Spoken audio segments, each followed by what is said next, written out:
West Indies ತಂಡವನ್ನ clean sweep ಮಾಡಬೇಕು ಅಂತಾನೆ ಅಖಾಡಕ್ಕಿಳಿದಿದ್ದಂತ team India boys ಸರಿಯಾಗಿ ಬೆಂಡೆತ್ತಿದ್ದಾರೆ. ಫಸ್ಟ್ ಡೇ ಬ್ಯಾಟಿಂಗ್ ನಲ್ಲಿ ಯಶಸ್ವಿ ಜೈಸ್ವಾಲ್ ನೀರಿಳಿಸಿದ್ರೆ ಸೆಕೆಂಡ್ ಡೇ ಅಂತೂ ಶುಭ್ಮನ್ ಗಿಲ್ ಪವರ್ಗೆ ಕೆರೆಬಿಯನ್ ಕಲಿಗಳು ಸುಸ್ತೊಡೆದ್ರು. ಕೊನೆಗೆ ಬೌಲಿಂಗ್ ನಲ್ಲೂ ಕೂಡ ಭಾರತೀಯರದ್ದೇ ಪಾರುಪತ್ಯ. ಭಾರತ ಮತ್ತು ವೆಸ್ಟ್ ಇಂಡೀಸ್ ನಡುವಿನ ಸೆಕೆಂಡ್ ಡೇ ಫೈಟ್ ಹೇಗಿತ್ತು? ಈ ಪಂದ್ಯ ಕೂಡ ಮೂರೇ ದಿನಕ್ಕೆ ಮುಗಿಯುತ್ತಾ? ಭಾರತದ ಬ್ಯಾಟಿಂಗ್ ಅಂಡ್ ಬೌಲಿಂಗ್ ಪರಾಕ್ರಮ ಹೇಗಿತ್ತು ಅನ್ನೋ ಬಗ್ಗೆ ಈ ವಿಡಿಯೋದಲ್ಲಿ ಮಾಹಿತಿಯನ್ನ ನೀಡ್ತೇನೆ. ನಾನು ಶಾಂತ. ನೀವು ಸುದ್ದಿಯಾನದ ಸಬ್ಸ್ಕ್ರೈಬರ್ ಆಗೋದಿಕ್ಕೆ ಮರಿಬೇಡಿ. ಮೊದಲ ಟೆಸ್ಟ್ ಮ್ಯಾಚ್ ಅಲ್ಲಿ ಫೈಟ್ ಕೊಡದೆ ಸೋತಿದ್ದಂತ ವೆಸ್ಟ್ ಇಂಡೀಸ್ ತಂಡ ಎರಡನೇ ಪಂದ್ಯದಲ್ಲೂ ಕೂಡ ಹಿಗ್ಗಾಮುಗ್ಗ ಹೊಡೆಸ್ಕೊಳ್ತಿದ್ದಾರೆ. 2 ದಿನ 5 ಸೆಷನ್ ಆಡಿದ್ರು ಕೂಡ 5 ವಿಕೆಟ್ ತೆಗೆಯೋಕಷ್ಟೇ ಅವರಿಂದ ಸಾಧ್ಯವಾಗಿದ್ದು. ಬಹುಶಃ ಭಾರತೀಯ ಬ್ಯಾಟರ್ಗಳು ಇಡೀ ದಿನ ಬ್ಯಾಟಿಂಗ್ ಅನ್ನ ಮಾಡಿದ್ರು ಕೂಡ ಎಲ್ಲಾ ವಿಕೆಟ್ ತೆಗೆಯೋಕೆ ಸಾಧ್ಯವಾಗ್ತಿತ್ವೋ ಇಲ್ವೋ ಗೊತ್ತಿಲ್ಲ. ಸೊ ಟೆನ್ಷನ್ನೇ ಬೇಡ ಅಂತ ಭಾರತವೇ ಬಿಗ್ ಸ್ಕೋರ್ ಅನ್ನ ಕಲೆ ಹಾಕಿ ಡಿಕ್ಲೇರ್ ಅನ್ನ ಘೋಷಣೆ ಮಾಡ್ತು. ಈ ಬಿಗ್ ಟಾರ್ಗೆಟ್ ಅನ್ನ ಬೆನ್ನತ್ತಿದಂತ ವಿಂಡೀಸ್ ಪಡೆ 1 ಸೆಕೆಂಡ್ ಫೇಲ್ಯೂರ್. 1, 2, 3, 4 ಅಂತ ವಿಕೆಟ್ಗಳು ಉರುಳ್ತಲೇ ಹೋದ್ವು. ರವೀಂದ್ರ ಜಡೇಜಾ ಕೊಟ್ಟಂತ ಶಾಕ್ ಟ್ರೀಟ್ಮೆಂಟ್ಗೆ ಗಿರಗಿರ ಅಂತ ಪೆವಿಲಿಯನ್ ಪರೇಡ್ ನಡೆಸಿದ್ದಾರೆ. 5 ವಿಕೆಟ್ 518 ರನ್ ಡಿಕ್ಲೇರ್ ಘೋಷಿಸಿದ ಭಾರತ. ವಿಂಡೀಸ್ ವಿರುದ್ಧ ಟಾಸ್ ಗೆದ್ದು ಫಸ್ಟ್ ಬ್ಯಾಟಿಂಗ್ ಅನ್ನು ಆಯ್ಕೆ ಮಾಡಿಕೊಂಡಂತ ಭಾರತ ಕಂಪ್ಲೀಟ್ ಆಗಿ ಮೇಲುಗೈ ಸಾಧಿಸಿದೆ. ಭಾರತ ಪರ ಪ್ರತಿಯೊಬ್ಬ ಬ್ಯಾಟರ್ಗಳು ಕೂಡ ಅದ್ಭುತ ಇನ್ನಿಂಗ್ಸ್ ಅನ್ನು ಆಡಿದ್ರು. ಅದರಲ್ಲೂ ಯಶಸ್ವಿ ಜೈಸ್ವಾಲ್ ಅವರ 175 ರನ್ಸ್, ಶುಭ್ಮನ್ ಗಿಲ್ ಅವರ 129 ರನ್ಗಳು ಭಾರತವನ್ನ ಬೃಹತ್ ಮೊತ್ತದತ್ತ ಕೊಂಡೊಯ್ತಿತ್ತು.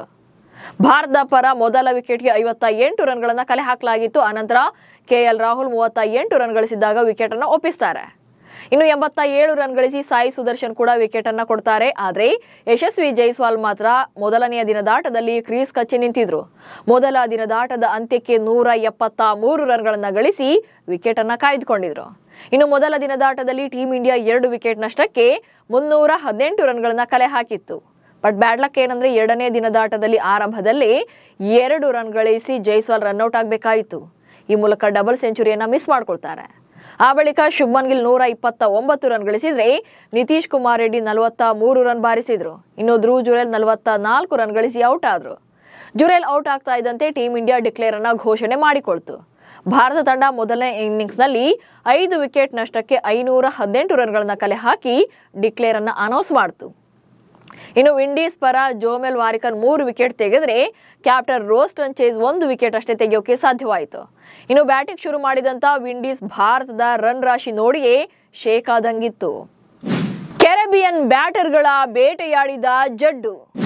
ಎರಡನೇ ದಿನದ ಕೊನೆ ಸೆಷನ್ ಅಲ್ಲೂ ಕೂಡ ಭಾರತವೇ ಡಾಮಿನೇಟ್ ಮಾಡಿತು. ಅಂದ್ರೆ ಫಸ್ಟ್ ಡೇ ಸೆಕೆಂಡ್ ಡೇ ಸೇರಿ 5 ಸೆಷನ್ಗಳಲ್ಲಿ ಬ್ಯಾಟಿಂಗ್ ನಲ್ಲಿ ಬೆಂಡೆತ್ತಿದ್ರೆ ಭಾರತದ ಆಟಗಾರರು ಎರಡನೇ ದಿನದ ಕೊನೆ ಸೆಷನ್ ನಲ್ಲಿ ಬೌಲಿಂಗ್ ನಲ್ಲಿ ಬೇಟೆಯಾಡಿದ್ರು.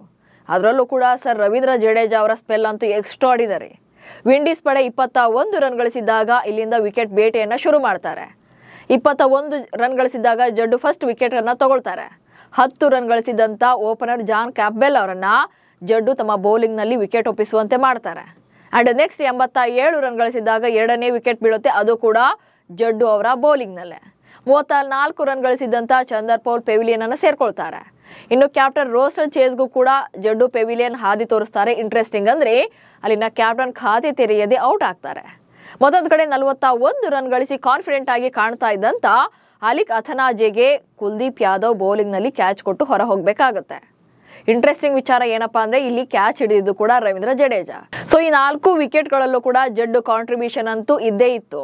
ಸೊ ಅಲ್ಲಿಗೆ ಎರಡನೇ ದಿನದಾಟದಲ್ಲಿ ವೆಸ್ಟ್ ಇಂಡೀಸ್ ತಂಡ 4 ವಿಕೆಟ್ ಗಳ ನಷ್ಟಕ್ಕೆ 140 ರನ್ಗಳನ್ನ ಕಲೆ ಹಾಕಿದೆ.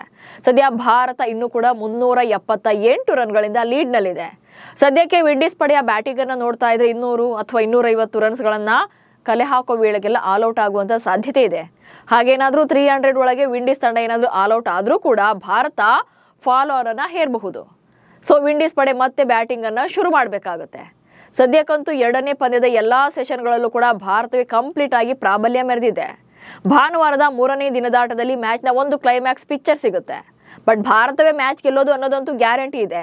ಆದ್ರೆ ಈ ಪಂದ್ಯ 3ನೇ ದಿನಕ್ಕೆ ಮುಕ್ತಾಯವಾಗುತ್ತಾ ಅಥವಾ 4ನೇ ದಿನಕ್ಕೆ ಮುಗಿಯುತ್ತಾ ಅಥವಾ 5ನೇ ದಿನಕ್ಕೂ ಕೂಡ ಹೋಗುತ್ತಾ ಅನ್ನೋದಷ್ಟೇ ಈಗಿರುವಂತಹ ಪ್ರಶ್ನೆ. ನಮಸ್ಕಾರ.